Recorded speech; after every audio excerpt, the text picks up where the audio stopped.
Bro. Så gør vi lige det. Jeg skal bevise cosinusrelationen. Ved at gøre det, så har jeg tegnet en helt vilkårlig trekant.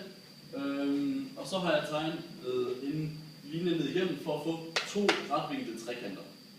Min ene trekant hedder trekant 1 og 2. Så har jeg linjen på her.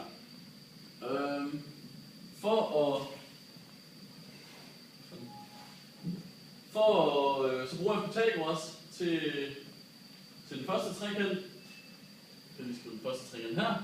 Den hedder h i anden plus x i anden er lige med c i anden.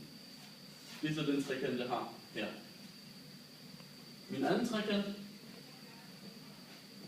kommer til at se sådan her ud. H i anden plus, ja, så skal jeg bruge b minus x. Da jeg ved, at hele den her linje er b, så ved jeg, at b minus x er det her stykke. Så derfor så skriver jeg parentes b minus x i anden er lige med selvfølgelig a i anden. Så jeg ved, eller lige for at gøre det lidt lettere for mig selv, så får jeg h i anden til at stå alene. Det gør jeg således.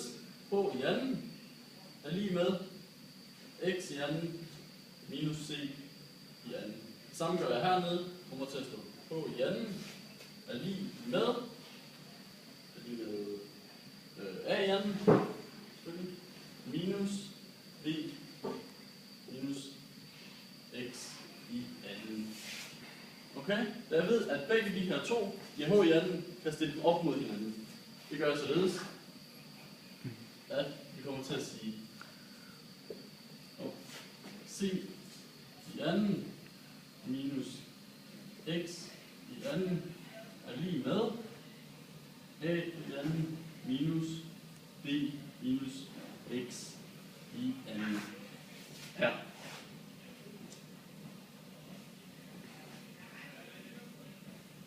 Er det ikke ret så langt? Godt så. Jo. Okay.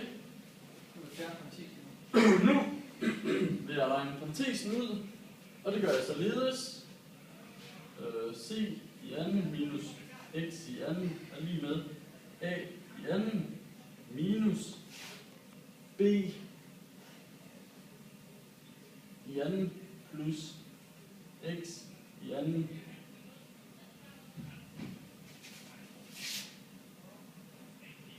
Plus 2bx. ja, plus, nej, plus 2bx, det er rigtigt. Er det rigtigt? Ja. Skal det ikke stå minus der? Nej.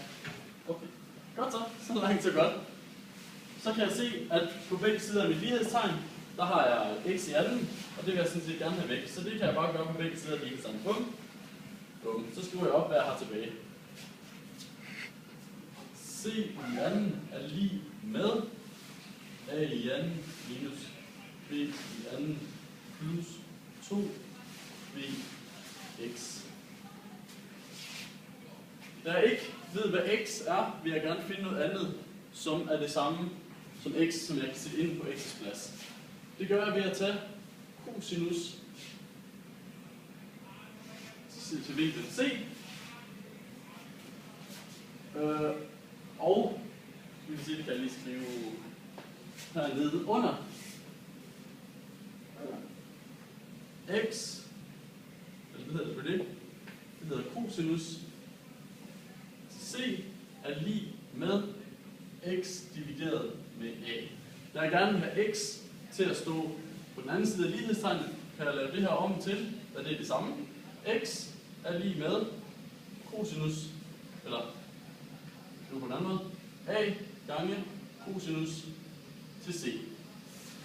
Da jeg ved, at x er lige med a gange cosinus til c, kan jeg sætte det ind på x's plads i stedet for. Ja. Yes. Det gør jeg så. Og det vil sige, at jeg til sidst får, skal jeg se, om jeg gør det rigtigt, c i anden er lige med a i anden minus B i anden plus A gange cosinus til C. Nej. B gange cosinus.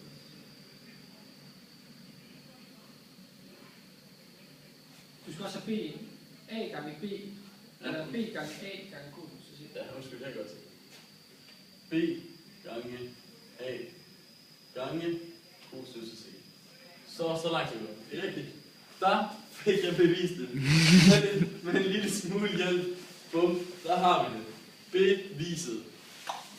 Bravo! Og noget lort.